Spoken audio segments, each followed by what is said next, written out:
Buenas noches, hermanos y hermanas. Estoy muy contento de estar aquí con ustedes compartiendo estos días en este retiro. Hace ya, estaba sacando cuenta, hace 4 años el Señor me permitió venir por última vez aquí a Colombia. Entonces ya ha pasado un tiempo, algunos han crecido, han engordado, a otros se les cayó el pelo, en fin, el tiempo ha ido pasando. Pero estoy muy contento de volver a ver a muchos de ustedes y ver a otros que no conocía y que el Señor ha ido agregando a su iglesia, a su cuerpo. Así que quiero dar gracias al Señor por esta preciosa oportunidad de estar nuevamente con los hermanos aquí, con las iglesias aquí en Colombia. Que el Señor los bendiga mucho a todos ustedes. Y ahora sí quisiera invitarles a abrir sus Biblias en Romanos capítulo 12. Romanos capítulo 12.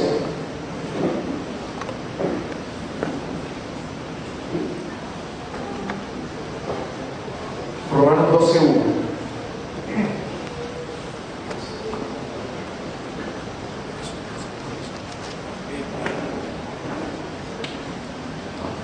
Muy bien, Romanos 12:1 y 2. Vamos a leer los primeros 2 versículos.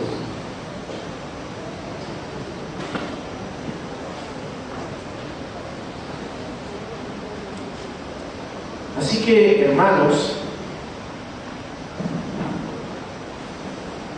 voy a esperar un poquito que me dijo que algunos todavía están buscando. Vamos a esperarlo. Romanos 12:1.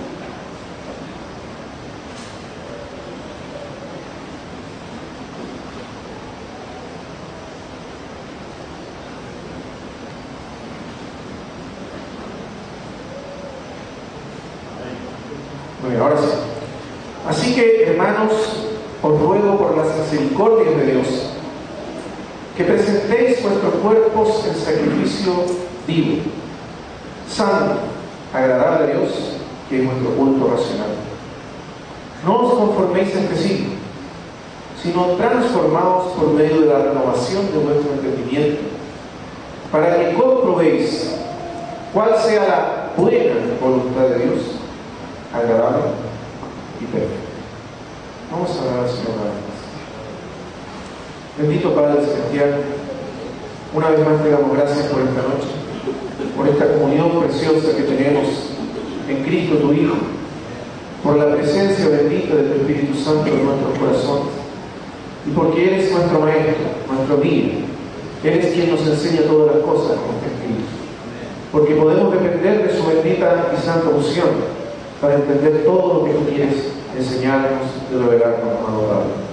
Te pedimos entonces ahora que por el poder de tu Espíritu Santo que mora en nosotros, la palabra tuya pueda ser ahora escrita en nuestra mente y en nuestros corazones.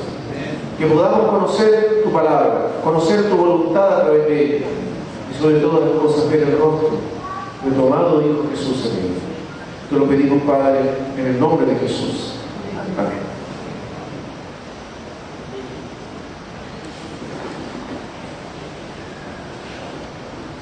El apóstol Pablo, que escribió varias cartas, varias epístolas, están ahí en nuestro Nuevo Testamento.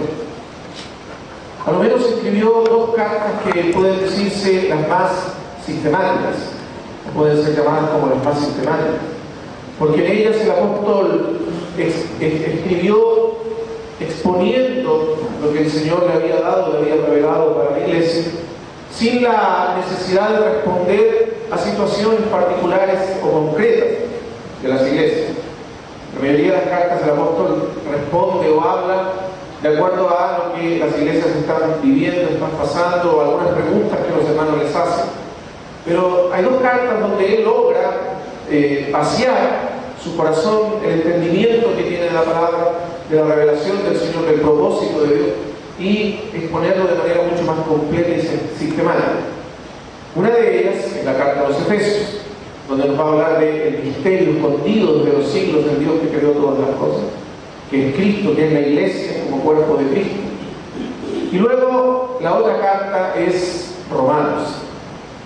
La carta a los Romanos, donde va a él exponer el Evangelio de Jesucristo, Y todo lo que ese evangelio significa en torno a la restauración y la recuperación del hombre para el propósito eterno de Dios. Entonces son dos cartas en donde él expone de manera mucho más completa, sistemática, tanto el evangelio como el misterio que le ha sido revelado para el beneficio de todo el cuerpo de Cristo. Y podemos dar gracias al Señor por estas cartas. Ambas, entonces, estas dos cartas que son más completas y sistemáticas, comparten algunas características, y quizás una de las más interesantes e importantes, es que ambas están, por decir así, o están escritas en dos grandes, con una gran división, vamos a decir así, en dos grandes porciones, una primera parte y una segunda parte.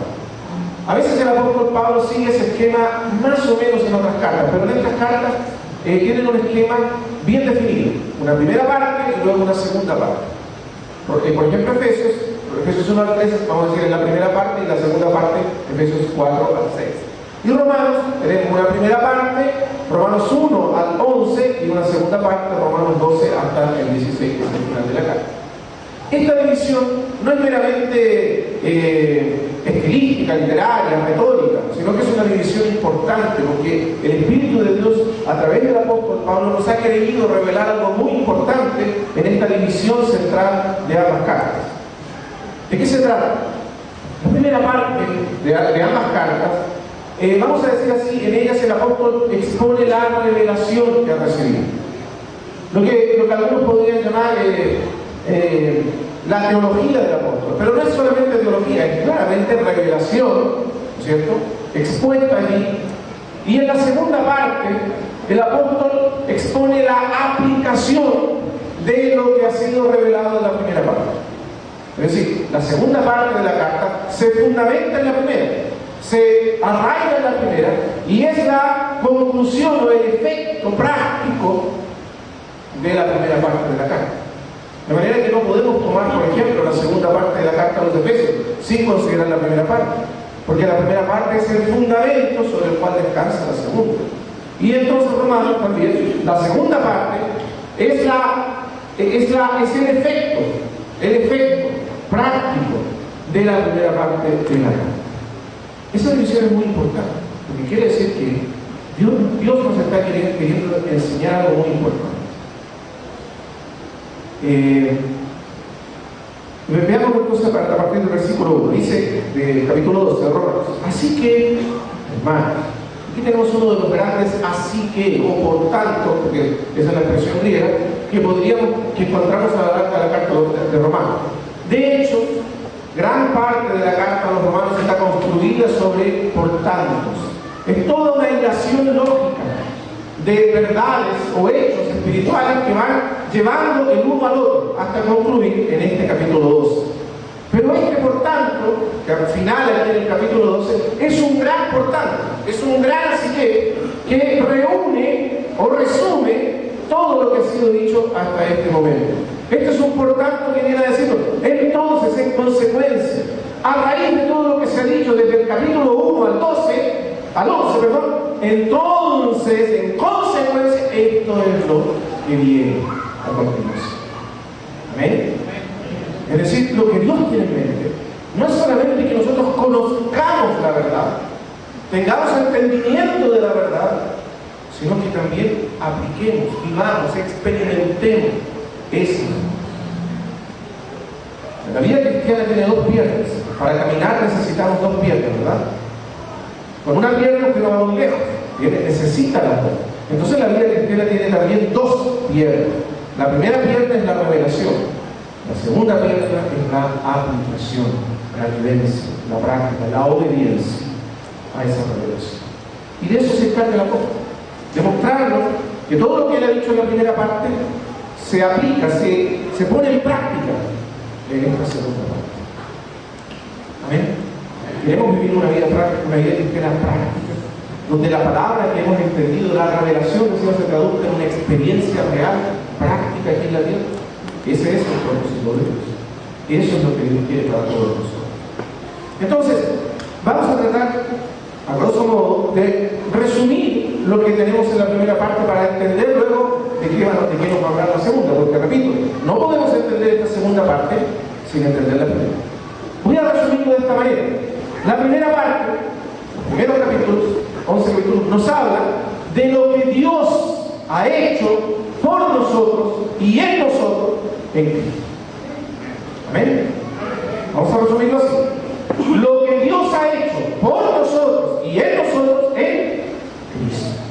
La obra de Dios en Cristo a nuestro favor. La segunda parte, ¿de qué va a hablar?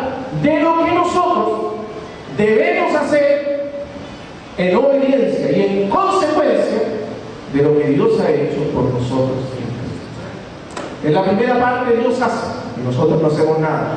En la segunda parte nosotros hacemos, pero fundados, arraigados en la obra que Dios ha hecho a nuestro favor. ¿Se entiende? Porque la vida cristiana es una respuesta a la obra de Dios en Cristo. Es decir, nosotros vivimos en respuesta y en consecuencia y como efecto de la causa, que es lo que Dios